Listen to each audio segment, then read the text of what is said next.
ఒక ఓటింగ్ బలం దానివల్ల ప్లస్ అయిందని అన్నారు కదండి సార్. ఒకవేళ కూటమి అంటే టీడీపీ పార్టీ ఇండివిజువల్గా, జనసేన ఇండివిజువల్గా, బీజేపీ ఇండివిజువల్గా పోటీ చేసి ఉంటే యాక్చువల్ వైసీపీ గెలిచేది, అది అందరూ అంటున్నమాట. అవునా అండి సార్?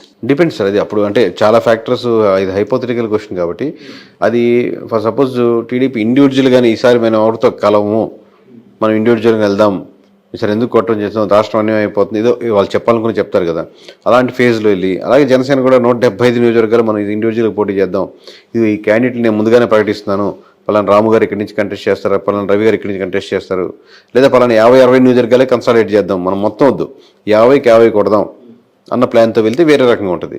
లేదు 175 పోటీ చేస్తే ఒక రకంగా ఉంటుంది. లేదు లాస్ట్లో పొత్తుల దాకా వచ్చి పొత్తులు సరిగ్గా కుదరలేదు, నువ్వు ఇచ్చేది నేను ఇచ్చేది మాట అనుకుని విడిపోయారు, అప్పుడు వేరే రకంగా ఉంటుంది. ఇలా నెంబర్ ఆఫ్ ఫ్యాక్టర్స్ బట్టి చెప్పినాం. బట్ పొత్తు లేకపోతే మటుకు చాలా నియోజకవర్గాల్లో టఫ్ ఫైట్ ఇచ్చింది. ఇప్పుడు ఏ సినారియో ఏంటి అనేది ఒక్కొక్క దాంట్లో ఒక్కొక్క అడ్వాంటేజ్ ఉంటుంది. అవునండి సార్. యాక్చువల్గా పవన్ కళ్యాణ్ గారు అంటే చంద్రబాబు గారు జైలు ఉదంతం జరిగిన తర్వాత పవన్ గారు వెళ్ళి యునానిమస్గా వాళ్ళకి అక్కడ ఒక సపోర్ట్ ఇవ్వడం అనేది ఈ రాజకీయ చిత్రాన్ని మార్చడానికి మెయిన్ కారణం అని భావించచ్చా సార్? ఒక షెఫాలజిస్ట్గా భావిస్తారా? అంటే దాని ముందు జరగాల్సిన నష్టాలు జరుగున్నాయండి. ఇప్పుడు 1% అని ఇంతకుముందు యాడ్ అయినాయి. రోడ్లు ఆ రోజుతో బాగుపడలాగా, లేకపోతే ఆ రోజు నుంచి రోడ్లు బాగా లేకుండా లేవు కదా, రోడ్లు తీసుకుంది. లేదా ఎంప్లాయీస్ శాతం ఆల్రెడీ పవన్ కళ్యాణ్ కలిసినా కలవకపోయినా ఎంప్లాయీస్ అనేవో నెగిటివిటీ ఉన్నారు. ఇలా ఆల్రెడీ రెడీగా ఉంది. ఆ రెడీగా ఉన్నది కూటమిలో ఎవరికి వెళ్ళాలి, బీజేపీకి వెళ్ళాలా, టీడీపీకి వెళ్ళాలా, జనసేనకి వెళ్ళాలని ఆ తర్వాత మారింది. లేదు ముగ్గురు కూటమే కాబట్టి ఒక పార్టీకి వెళ్తున్నాయి. అసలు ఎవరి కేకే గారు ఎప్పటి నుంచి ఈ రంగంలోకి వచ్చారు? ఇలానే మీ పర్సనల్ లైఫ్ కోసం, మీ ప్రొఫెషనల్ లైఫ్ కోసం తెలుసుకోవాలని చాలా మందికి ఒక ఉత్సుకత అనేది అయితే ఉందండి ప్రపంచవ్యాప్తంగా. సో ఎక్కడ సార్ మీది, ఎక్కడ ప్రాంతం, ఏంటి, ఎప్పటి నుంచి ఈ ఫీల్డ్లోకి వచ్చారు? మా సొంతూరు నెల్లూరు అండి. ఈ సర్వీస్ రాకముందు నేను 8 సంవత్సరాల వరకు సాఫ్ట్వేర్ ఇంజనీర్గా పనిచేశాను. సో దీంట్లో ప్రధానంగా రావడానికి ఒక కారణం ఏంటంటే ఏదైనా పాజిటివ్ పనులు వీళ్ళతో చేపించేదానికి ఆస్కారం ఉంటుంది ఎమ్మెల్యేలతో. ప్లస్ ఓట్ బ్యాంకింగ్ కూడా కన్వర్ట్ అవుద్ది కదా. ప్లస్ ప్రజల పల్స్ నిజంగా ఏం కోరుకుంటున్నారు, నిజంగానే అందరూ డబ్బులకే ఓట్లేస్తారా, అట్లాంటి రకరకాల డౌట్స్. ఇన్ని కరెక్ట్గా మనం నిజాయితీగా చెప్తే యూజ్ అవుద్ది. ఒకటి నా స్వార్థం ఏంటంటే వాళ్ళ చేత మంచి పనులు చేయించవచ్చని, ఒకటి ఏంటంటే మంచి పనులు చేస్తే ఓట్ బ్యాంకింగ్ కూడా మారుద్దని. సో సర్వీస్ చేయించుకున్నాం, రిజైన్ చేసి సాఫ్ట్వేర్ నుంచి బయటకు వచ్చి చాలా కష్టాలు ఏదో అక్క మొక్కలు తినే దగ్గర ఉంటుంది. అది ఇదే పెద్ద తేడా కాదు కానీ. సో ఓవరాల్గా అది చేయడం మొదలుపెట్టింది, అది సక్సెస్ అయింది, నిజాయితీగా ఉన్నారు. ఇప్పుడు ఇంకా మీ పర్సనల్ ఎవరికి వస్తే మా మిస్సెస్ పేరు ధనలక్ష్మి, మేము హైదరాబాద్లోనే ఉంటాం. నాకు 2 కొడుకులు. పెద్దవాడు 5th క్లాస్ అవుతున్నాడు, చెగువీర వాడి పేరు. రెండోవాడు వచ్చాను, వాడికి 4 years. చెగువీర అండి, మనం చెగువీర అంటాం, అతను యాక్చువల్ ప్రొనౌన్సియేషన్ చెగువర అంటాం. మేము మామూలుగా చెగు అని పిలుస్తాం. మీకు అంటే ఆ ఇన్ఫ్లుయెన్స్ ఏమైనా ఉందా అంటే అలాంటిది? అతను పవన్ కళ్యాణ్ గారు ఎక్కువ ఇన్ఫ్లుయెన్స్ అయ్యేవారు. చాలా అంటే లేదు సార్. మామూలు కమ్యూనిస్ట్, మా నాన్నగారు కమ్యూనిస్ట్ లీడర్ డిస్ట్రిక్ట్ వైజ్. కొంచెం బుక్స్ చదవడం, లేకపోతే ఒకసారి లాంగ్ బ్యాక్ నేను ఒక బైక్ మీద ట్రావెల్ చేస్తూ ఉన్న ఒక మూవీ ఉండేది, కంప్లీట్ మోటార్ సైకిల్ డైరీస్ అనేది ఉంది కదా. ఆ మూవీ చూశాను. మామూలుగా చూస్తున్నప్పుడు అప్పుడు ఎవరు చెగువేరు నాకేం తెలియదు అప్పటికి. మూవీ అద్భుతంగా, నాకు ట్రావెలింగ్ ఇష్టం, బైక్ అలా ట్రావెలింగ్ అనేది. తర్వాత అలా ఎవరు అప్పుడు దాంట్లో పూర్తి ట్రాన్స్ఫర్మేషన్ ఉంటుంది అనమాట. మీరు చూస్తుంటారు మోటార్ బైక్ డైరీస్, ఆ ట్రాన్స్ఫర్మేషన్ అవన్నీ చూడడం వల్ల బాగుంది ఇతను వేరంటే అప్పుడు చెగువేరు అనేది. దాని తర్వాత నన్ను గురించి తెలుసుకున్నాను. అప్పుడు వీళ్ళ ద్వారా పవన్ కళ్యాణ్ ఇష్టం లేదా వాళ్ళ ఇష్టం సంబంధం లేదు, నేను ఇండివిజువల్గా తీసుకుంది. బట్ కోఇన్సిడెంట్లీ వాళ్ళు అదే కనెక్ట్ అయ్యారు, నేను అట్లా అంతే. యూనిక్నెస్ 50% ఏంటంటే కనెక్ట్ అని కూడా కాదు. ఇప్పుడు అనిల్, సునీల్, రవి, కిరణ్ అట్లా ఇన్ని రొటీన్ పేర్లు కదా. నేను స్కూల్స్ లో ఈ పేరు ఇంకోటి ఉండకూడదు అన్న 50% రీజన్. ఇంకోటి నేను కనెక్ట్ అయిన డైరీస్, దాంట్లో అతనికి ఆల్రెడీ ఆ పేరుకి ఒక స్టోరీ ఉంది, ఒక యూనిక్నెస్ ఉంది కదా అనేది. ఇట్లా రకరకాల కాన్సెప్ట్. ఇందాక మీరు ఒక మాట అన్నారు, షెఫాలజిస్ట్గా ఉంటే పొలిటీషియన్స్ అయితే మంచి పనులు చేయించచ్చని. అది ఎలా సాధ్యపడుతుందండి? అంటే మనం సర్వే అండ్ స్ట్రాటజీస్ కదా సార్. ఎమ్మెల్యే కలుస్తాం, వాళ్ళు సర్వే రిపోర్ట్ ఇస్తాం కదా. లాస్ట్లో మీరు ఇక్కడ నెగిటివిటీ ఉన్నది చెప్తున్నప్పుడు మీరు ఈ పనులు చేయండి సార్, అక్కడ యూజ్ అవుతుంది చెప్తాం కదా. ఆయనకి అడ్వైజ్ చేస్తాం, స్ట్రాటజీ కూడా చెప్తాం కదా ఎక్కడెక్కడ నెగిటివిటీస్ ఉన్నాయో. అప్పుడు ఆ థింగ్స్ చెప్పేటప్పుడు కొంచెం అక్కడ ఏదో ఎలక్షన్స్లో పెట్టుకునే డబ్బులు, లాస్ట్ మినిట్లో పెట్టే డబ్బులు పెద్ద ఓటింగ్ % డిఫరెన్స్ ఉండదు. అది అమౌంట్ దీని మీద ఇన్వెస్ట్ చేయండి, మంచి పని మీద, ఇక్కడ కార్యక్రమం మీద. ప్రజలకి ఎంతో హెల్ప్ అవుతుంది. మీకు ఆయనకు కావాల్సింది ఏంది? ప్రజలకు గెలిప పక్కన పెడదాం, గెలవాలి. పోటీ చేసినప్పుడు గెలవాలి, ఫస్ట్ రీజన్ అదే. ఆ రీజన్ సక్సెస్ఫుల్ అవుతుంది కదా. అదే వేరే దగ్గర పెట్టే బదులు, రేపు పొద్దున్న లాస్ట్లో 20 కోట్లు 40 కోట్లు పెట్టే బదులు ఇక్కడ 2 కోట్లు పెట్టి ఈ గ్రామంలో ఈ సమస్యను తీర్చగలిగితే ఇది స్టాండ్గా ఉండిపోతారు. దాన్ని అడ్వర్టైజ్ చేసుకుని ఇంకో ₹1 పెట్టి అదే సమస్య. అలా మంచి పనులు అంటే అలా యూజ్ఫుల్ పనులు అనమాట, లాంగ్ రన్గా ఉండేటట్టు. ఇది డబ్బులు ఇస్తే టెంపరీ, తలా 2,000 ఇచ్చినా తీసుకుంటే తలా 3,000 ఇచ్చినా తీసుకుంటారు. కానీ టెంపరీ కదా, 2 రోజులు ఖర్చు అయిపోద్ది. కానీ అటుగా ఒక ఆర్గనైజేషన్గా ఏదైనా స్ట్రక్చర్గా మీరు ప్లాన్ చేశారనుకోండి, ఆ 2-3 గ్రామాలకి స్టాండర్డ్గా ఉంటుంది ఎప్పటికీ. సార్ ఇందాక మీరు ఒక మాట అన్నారు, కూటమి కలవడానికి ముందే జరగాల్సిన నష్టం జరిగిపోయింది వైసీపీ పార్టీకి. అంటే జరగాల్సిన నష్టం అంటే వాళ్ళు చాలాసార్లు చెప్పుకొని వచ్చారు, మేము లక్షల కోట్ల డబ్బులు జనానికి పంచుతున్నాం, ఎలాంటి మధ్యవర్తి లేకుండా జనం అకౌంట్స్కి వెళ్ళేటట్టు వాళ్ళకే లబ్ధిదారులకి డైరెక్ట్గా చేరేటట్టు చేస్తున్నాం, సో అదంతా మాకు చాలా హెల్ప్ చేస్తుందని. సో నష్టం అన్నారు కదా సార్, ఆ నష్టం ఏంటి సార్? అంటే 3 రాజధానులు ఇలాంటివి ఏమైనా నష్టపరిచాయా వాళ్ళని? అంటే హెల్ప్ చేసిన ఆ మాట, వెల్ఫేర్ స్కీమ్స్ ఖచ్చితంగా పాజిటివ్ ఉంటుంది సార్, దాంట్లో డౌట్ లేదు. కాబట్టి ఎంత పాజిటివ్, ఒక 5% యాడ్ అవుద్ది అనుకోండి, అది ఒక్కటే సరిపోదు కదా గెలుపుకి. మీరు ఆల్రెడీ 25% ఎంత ఓట్ బ్యాంకింగ్ ఉందనుకోండి, ఇంకో 5% 30కి వస్తారు. కానీ మీరు 30 సరిపోదుగా, ఇంకో 20% యాడ్ అవ్వాలి. లేదా మీకు లాస్ట్ టైం పడేటువంటి 50%లో ఇంకో 10-15 మంది వెళ్లకుండా ఆగాలి. అప్పుడు కానీ మీరు 30కి రారు. ఇప్పుడు మీరు వెళ్లకుండా ఆగాలంటే రోడ్లు బాగుండాలి. రాజధాని ఇష్యూలో నిజంగా రాజధాని కాకుండా రాజధాని పక్కన పెట్టు, ఇది బాగుంది చూడు అని ఆల్టర్నేటివ్ ఉండాలి. రాజధాని కాన్సెప్టే కాదు, దాన్ని మించిన ఎమోషన్. మీరు ఒక దాంతో సఫర్ అవుతున్నారు, నాకు ప్రమోషన్ కావాలంటే ఖచ్చితంగా ప్రమోషన్ ఇవ్వాలండి, శాలరీ పెంచుతాను, ఓకే అంటే ప్రమోషన్ పక్కన పెట్టి మీకు శాలరీ సాటిస్ఫై అయ్యారు. సో ఆ ఎమోషన్ ని కనెక్ట్ చేయడం ఏదో ఒక ఎమోషన్ అంతే, అంతే 100%. లేకపోతే ఇన్ని రకాలుగా డ్యామేజ్ అవ్వదు, ఇన్ని లేయర్లో. సో ఏ ఎమోషన్ ఎక్కడ మిస్ అవుతున్న దానికి ఆల్టర్నేటివ్గా మీరు ఇంకో ఎమోషన్ యాడ్ చేయగలగాలి. ఆ ఎమోషన్ యాడ్ చేయడంలో మిస్ ఫెయిల్ అయింది సార్. అలాగే నేను చాలా మంది దగ్గర, పెద్ద పెద్ద వాళ్ళ దగ్గర ఒక మాట అయితే విన్నాను, అసలు ఈ ఎలక్షన్ అంతా జగన్ వర్సెస్ జగన్ గా జరిగింది. అంటే వాళ్ళు అన్నది ఏంటంటే జగన్ రావాలి, జగన్ పోవాలి, ఈ రెండింటి మీదే బేస్ అయ్యి ఈ ఎలక్షన్ నడిచింది అని.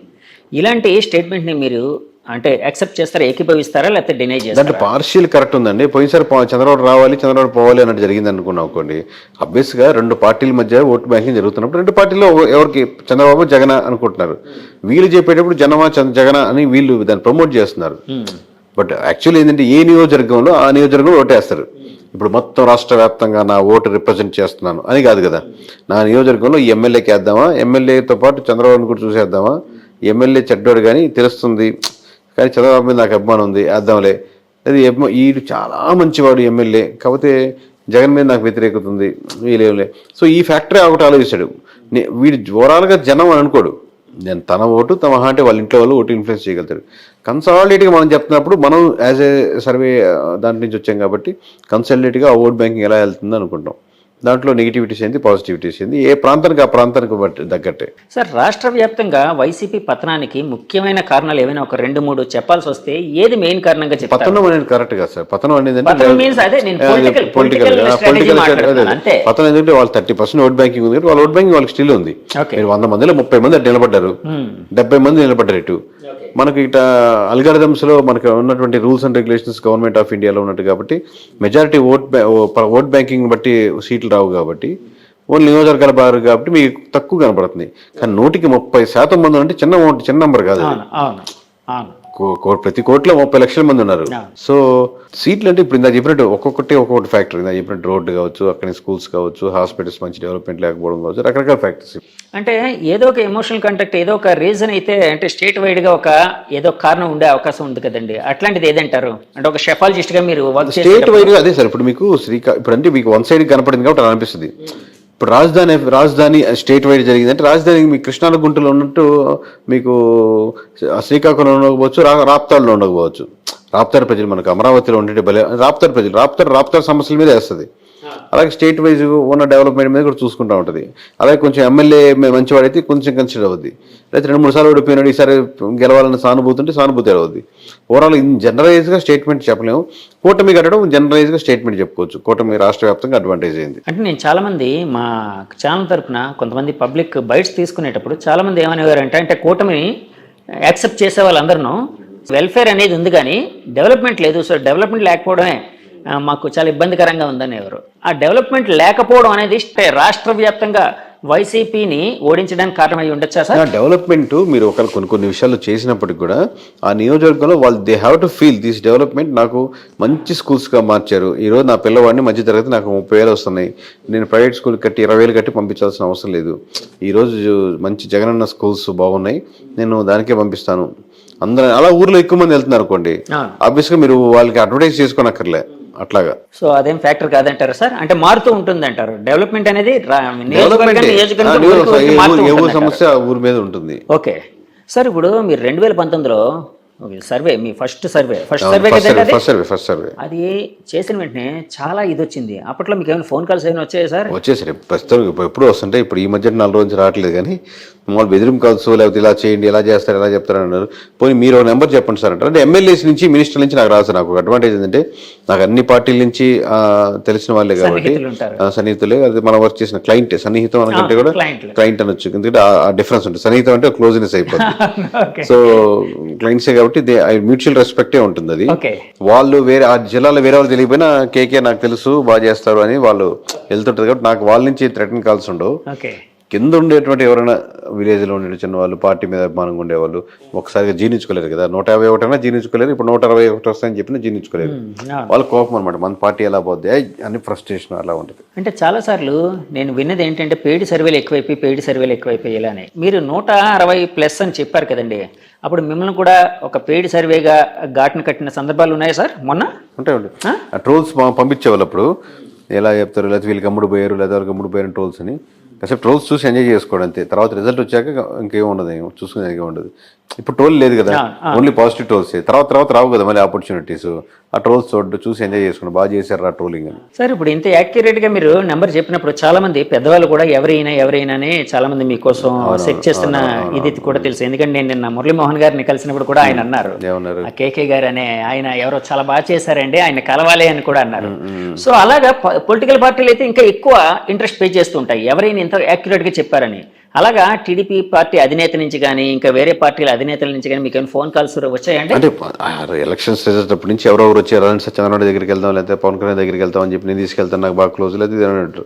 కేకే అనేది ఒక కార్డు లాగా అయిపోయింది కదా సార్. ఇప్పుడు కేకే అనే కార్డు తీసుకెళ్లి ఇక్కడ చూసి కేకే అని వస్తాను సార్, నేను తీసుకెళ్తాను సార్, అది సార్ అంటారు. నాకేమో చంద్రబాబు నాయుడు కార్డు, పవన్ కళ్యాణ్ కార్డు చూపిస్తారు. ఇప్పుడు నాకు ఆ కార్డు ఎందుకు అవసరం లేదు.